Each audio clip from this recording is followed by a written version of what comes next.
Hi, I am Megan Simcox, and I am not a comedian. No. Actor. Yeah, and I know what you're probably all thinking. Oh, great, some crippled actor, probably going to monologue about how anyone can become disabled at any time. No, I swear, I'm not going to do that. I'm not going to be coming at you like a horde of zombies saying, "Coming to get you, Barbara." No, we are not coming for you. But that's the truth. I am not a stand-up comic. Clearly not a stand-up comic.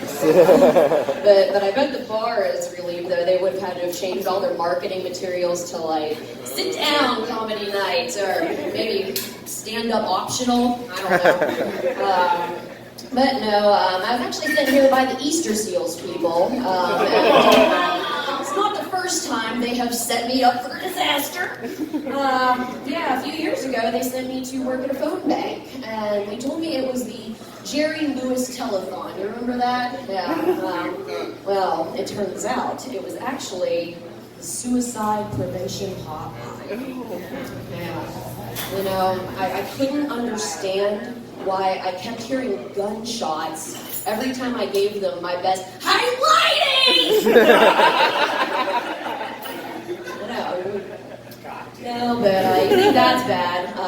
Don't get me started on the Make-A-Wish people. Jesus Christ. No, a few years ago, they tested out a program granting wishes for disabled adults, and I was a recipient, but I quickly found out the limitations of their wish-granting abilities. Yeah. No boob jobs.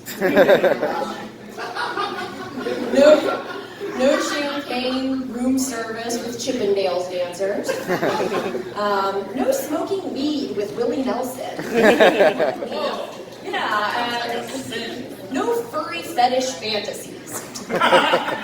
Anyway, they ended up sending me to Disney World, where I am now permanently banned after getting stoned at the Country Bears Jamboree, propositioning the Rescue Rangers, and flashing Mickey Mouse my tits. Prudes. Anyway, you know, the weird thing about disability is we are the one minority group that doesn't get culturally appropriated by mainstream society. You know, we don't have much in the way of a music genre. Other than Meals on Wheels, we really don't have a cultural cuisine that white guys named Gregory can badly imitate at their eateries in Soho. Accessible clothing leaves something to be desired, but I do get pissed off when I see people, able-bodied people, using mobility devices as props.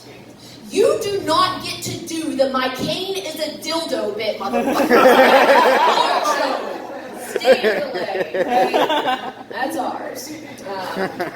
No, I mean, hell, we don't even get to play ourselves on TV. Bryan Cranston does that for us.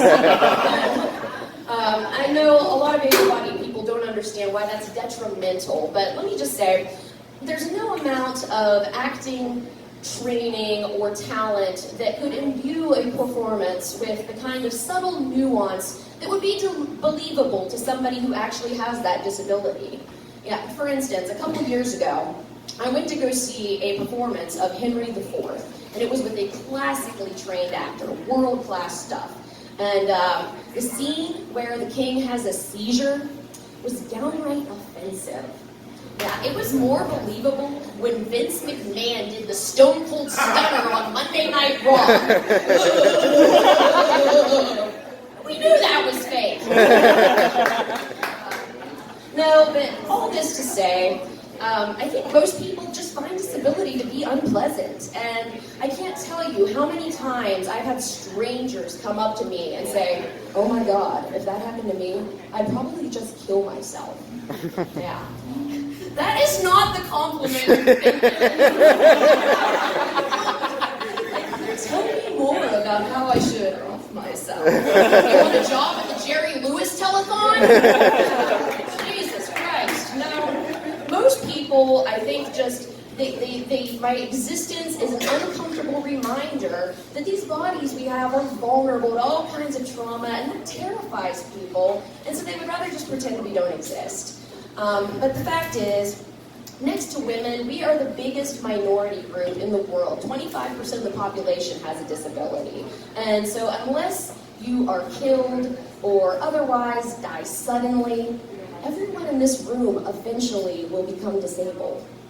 So I guess what I'm trying to say is, we are coming for you. I'm Megan Simcox. I'm not a comedian. Good